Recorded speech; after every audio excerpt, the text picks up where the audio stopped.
Nous sommes de retour dans cette édition du 13 septembre 2024 de votre quotidienne consacrée à l'actualité des marchés financiers, mais pas que, puisque nous ouvrons désormais notre volet politique avec notre invité que nous recevons désormais régulièrement, et c'est un plaisir. Je pense évidemment à Monsieur Jacques Miard, président LR maire Les Républicains de Maisons Laffitte. Bonjour Monsieur Miard. Eh bien, bonjour à vous tous. Ravi de vous retrouver dans cette rentrée un peu chahutée. Chahuté, Monsieur Miard, comme vous le dites, et c'est tout à propos. Et je suis ravi que vous soyez avec moi aujourd'hui, parce que je dois vous avouer que je suis complètement perdu, Monsieur Miard. D'un côté, on a le président des Républicains, Monsieur Éric Ciotti, qui nous dit globalement que, l'idée de rejoindre un futur gouvernement de Monsieur Barnier n'est pas à l'ordre du jour de son côté. Par contre, hier, on a appris que le chef de file des Républicains, Monsieur Laurent Wauquiez, lui, apporte un soutien très clair à Michel Barnier. Pouvez-vous nous éclairer, Monsieur Miard, quant à la réelle position des Républicains ? Eh bien, ça, c'est le problème. Effectivement, Laurent Wauquiez, que je connais bien, bien évidemment, au-delà des vicissitudes politiques, je garde mon amitié à tous ces LR, qu'ils soient députés à l'Assemblée ou comme mon ami Éric Ciotti, qui a prôné l'union des droites. Ce qui est clair, c'est qu'on voit bien qu'on est dans une phase de rupture et que Laurent Wauquiez, après avoir dit qu'il n'irait pas soutenir un gouvernement quel qu'il soit, qui ne participe pas, a changé d'avis. Il a changé d'avis également en disant que, bien évidemment, il ne soutiendrait pas les macronistes, et il a apporté son soutien à la réélection d'une personne que je connais un peu, au perchoir. Je crois que tout cela montre qu'en réalité, on est dans une phase qui n'est pas stabilisée et qu'il y aura un problème en tout état de cause à la sortie, car ça ne peut pas continuer. Personnellement, je vous le dis, je crois qu'on aura une nouvelle élection à un moment donné, quand, je ne sais pas trop. Je pense également qu'on s'approche petit à petit d'une crise de régime et qu'il va falloir en sortir par la démission du président de la République, qu'il le veuille ou non. Je ne pense pas qu'il arrivera jusqu'à échéance, et par des élections du président de la République et d'une nouvelle chambre, d'une nouvelle Assemblée nationale. Mais tout ça, c'est encore prématuré. Donc moi, je suis prudent, circonspect. Je ne vais pas, comme disait Chateaubriand, inscrire à l'aune de mes espérances les malheurs de mon pays. Je doute fort, cependant, que Michel Barnier, qui a du talent, qui effectivement connaît bien le sérail bruxellois, puisse réussir. Pourquoi ? Parce que aujourd'hui, nous sommes dans des carcans des traités de l'Union européenne, qui fait qu'il n'y a pas de solution, sauf avec, je dirais, des investissements massifs. Et à ce propos, je suis très, satisfait d'entendre que ce soit M. de la Rosière, ancien gouverneur de la Banque de France, ou bien sûr Draghi, prôner la nécessité d'investissements massifs. Simplement, je ne suis pas tout à fait d'accord avec la méthode qu'il prône. Surtout M. Draghi, qui prône des emprunts. Or, on sait très bien qu'aujourd'hui, en Europe, personne, en dehors peut-être de Macron, ne veut des emprunts de l'Union européenne. Les Allemands ont dit non. Ils avaient accepté un emprunt à titre exceptionnel au moment du Covid, mais ils sont vent debout pour des emprunts qui sont de toute façon contraires au traité actuel. Alors, il faut le savoir. Et ensuite, M. Draghi fait preuve d'une certaine utopie parce qu'il prône en réalité un fédéralisme financier. Et ce fédéralisme financier est très minoritaire en Europe. Je peux le dire, en dehors d'Emmanuel Macron, tous les autres États ont vent debout contre. Pourquoi ? Parce que si vous faites un emprunt, il va falloir rembourser à un moment ou à un autre. Et là, c'est au prorata de la participation des États au budget de l'Union européenne. C'est-à-dire que ce qu'on va avoir d'un côté, on va le payer très cher de l'autre. Donc, il y a une incohérence à ce titre, mais il a raison sur la nécessité. Alors, il y a une autre méthode. Laquelle, Et je monsieur Miard? c'est très simple. C'est de retrouver ce qui a fait la fortune et le redressement de la France, la 4e et la 5e République, jusqu'en 1973, ce sont les avances des banques centrales au Trésor pour l'investissement. Je dis bien pour l'investissement.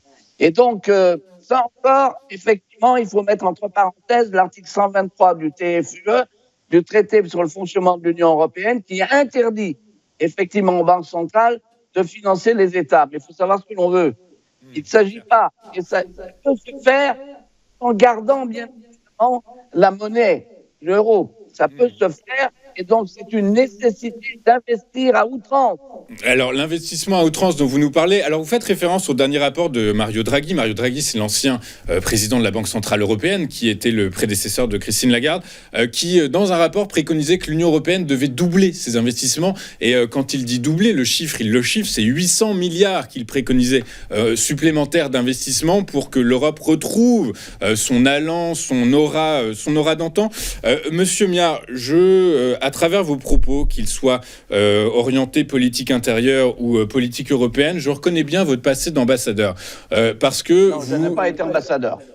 Votre passé dans les ambassades, en tout cas, à savoir finalement être le plus diplomate possible. Monsieur Miard, j'aimerais revenir un instant sur ce que vous avez dit. Vous avez dit que les Républicains étaient en phase de rupture actuellement, ce qui évidemment est compréhensible par tous les observateurs qui s'intéressent à cette situation-là. Du coup, vous dites que quand vous parlez de prochaines élections, est-ce que vous parlez de prochaines élections nationales, les probables législatives qui pourraient être mises sur la table dans un an, quand Emmanuel Macron pourra de nouveau constitutionnellement dissoudre l'Assemblée nationale, ou est-ce que vous parlez d'élections internes aux Républicains? Et du coup, ma question, c'était celle-ci, monsieur Miard. Vous dites que vous êtes en phase de rupture. À quand le grand schisme chez les LR?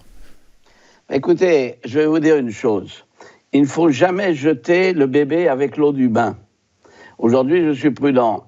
En réalité, tout dépendra des événements qui vont se passer à l'Assemblée nationale. Pourquoi? Parce qu'on voit bien qu'aujourd'hui, ce n'est pas que je souhaite son échec, mais je doute fort que le gouvernement Barnier réussisse. Il va être pris en étau, il y a de multiples, projets qui vont poser problème. Bien sûr, il y aura le budget. Est-ce qu'il va entrer dans une volonté absolue de tailler dans la dépense? S'il fait ça, on rentre en déflation. C'est aussi simple que ça. Il y a un moment, il faut regarder la route, ouvrir les yeux. Et donc, le problème de la dette, le problème de l'immigration aussi, le problème du budget sont autant d'écueils extrêmement difficiles à surpasser. Et donc, je pense qu'on va avoir, tôt ou tard, une impossibilité de gouverner. Et là, je crois que le président de la République sera dans l'impasse. Il l'est déjà, mais il pense encore qu'il va arriver avec, son aura qui est décadente. Donc, il est clair que de ce côté-là, il faut trouver d'autres moyens pour résoudre la question. D'où la nécessité d'investir. Mais pour investir, il faut le faire avec, une méthode qui a fait ses preuves dans le passé, qui a été bannie par le traité de Maastricht et bannie par les Allemands parce qu'ils ont une trouille de l'inflation comme jamais. Mais il faut effectivement investir massivement. Et les chiffres annoncés par tant M. Delarosière que par Draghi sont justes. Il ajoute d'ailleurs, Draghi, qu'il faut rejeter la multitude de normes. Et ça, je vais vous dire, c'est un problème. Nous le voyons tous les jours, y compris au niveau des collectivités territoriales. Donc, sur ces deux points, Draghi a raison. Mais où il a tort, c'est, à mon avis, sa méthode est Sur la utopique. sur la méthode de financement. Mais donc, par la force des choses, vous nous dites, alors effectivement, l'investissement est nécessaire pour relancer l'activité en France, pour relancer le tissu industriel européen, c'est évident. Mais du coup, aujourd'hui se pose la question du déficit public. Il est gigantesque. Donc, du coup, par la force des choses, vous pensez qu'il faut le creuser encore ? Non, il ne s'agit pas de le creuser, il s'agit de le diminuer grâce à des investissements massifs, avec cette vieille technique qui était les avances des banques centrales aux États pour l'investissement. Et donc, quand vous pensez aujourd'hui que les gnomes de Bercy annoncent 110 milliards en 3 ans, 40 milliards de coupes dans la dépense, et ça va être la déflation, c'est évident. Donc, il s'agit aujourd'hui de donner du temps au temps, mais d'investir. Vous savez que sur les 1000 milliards de la dépense publique aujourd'hui, budget de l'État, budget de la sécurité sociale, vous avez 2 à 3% d'investissement, alors que dans le passé, il y a eu jusqu'à 25% d'investissement public. C'est gigantesque. Mais du coup, Monsieur Miard, par la force des choses, quand Michel Barnier dit je vais proposer un gouvernement où chacun aura sa place, on entend que par la force des choses, il pourrait ouvrir à gauche. Dans cette logique, qui est une logique d'investissement, de relance, a priori, on évite de mettre des personnages politiques de gauche au gouvernement. C'est pas le moment. Écoutez, je vais vous dire une chose, c'est sa décision et je ne vais pas rentrer dans ce qu'il essaye de faire. Vous savez, il est comme ce roi, père, parez-vous à droite, père, parez-vous à gauche, et c'est pas comme ça que ça va marcher. Donc, à mon avis, je ne pense pas qu'il va réussir en raison, je dirais, de cette hétérogénéité complète des forces politiques. Donc, on est dans une année de transition. Je ne souhaite pas qu'il échoue, mais j'ai beaucoup de doutes à ce propos. Et je voudrais rajouter une chose, c'est que cette nécessité d'investissement, moi je la réclame depuis des années. Et je dirais, c'est atterrant de voir comme le monde politique ne connaît pas le système, je dirais, avec Bruxelles et ne connaît pas la réalité du fonctionnement bruxellois. Là, on a effectivement, avec Michel Barnier, quelqu'un qui connaît, mais il n'en demeure pas moins que je doute fort qu'il arrive à aller contre la technocratie de Bruxelles qu'il faut mettre au pas. Ouais, très clair. Donc en fait, peut-être que Michel Barnier a un profil idoine pour répondre aux problématiques françaises du moment, mais tout reste coincé par un carcan de règles, de normes, de millefeuilles administratifs qui est un des reflets de la construction européenne et face auquel il est difficile, de toute façon, qu'il est difficile de contourner, quoi qu'il arrive. Ce qui ne veut pas dire, j'insiste, qu'en modifiant et en proposant les avances des banques centrales aux États pour l'investissement, qu'on va casser l'Europe. Celles et ceux qui disent qu'il faut sortir de l'Europe, c'est des imbéciles. Parce qu'on fait toujours la politique de sa géographie. L'Allemagne est là. L'Angleterre, d'ailleurs, même si elle est sortie, on doit avoir des relations, notamment en matière de défense. Donc on voit très bien qu'aujourd'hui, on est dans un village planétaire et un village planétaire aussi européen. Mais il faut savoir sortir des carcans idéologiques. Et c'est là-dessus qu'il y a véritablement une révolution mentale à faire, tant au niveau français qu'au niveau bruxellois.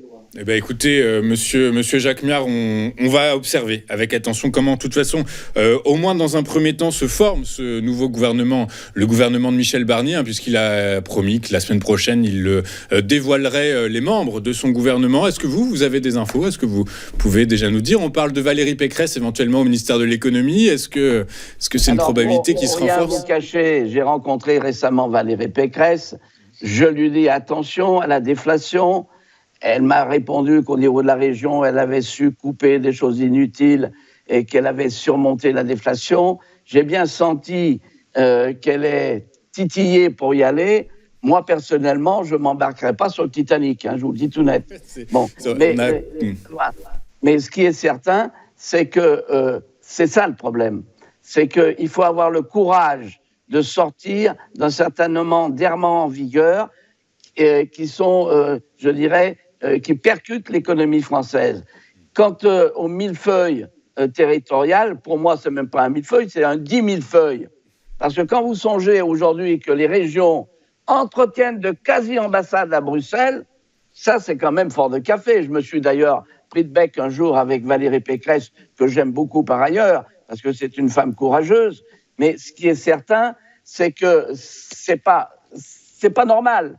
Hein. On va vers ce qui était un peu l'utopie des Habsbourg et que la région, avec le comité des régions, veut casser les États et gouverner avec une camarilla de régions. Ce que les Espagnols redoutent parce qu'ils ont eu le problème de la Catalogne. Ce sont les seuls, d'ailleurs, les Espagnols qui n'ont pas reconnu le Kosovo parce qu'ils savaient très bien qu'ils mettaient le doigt dans un engrenage de dislocation des États-nations.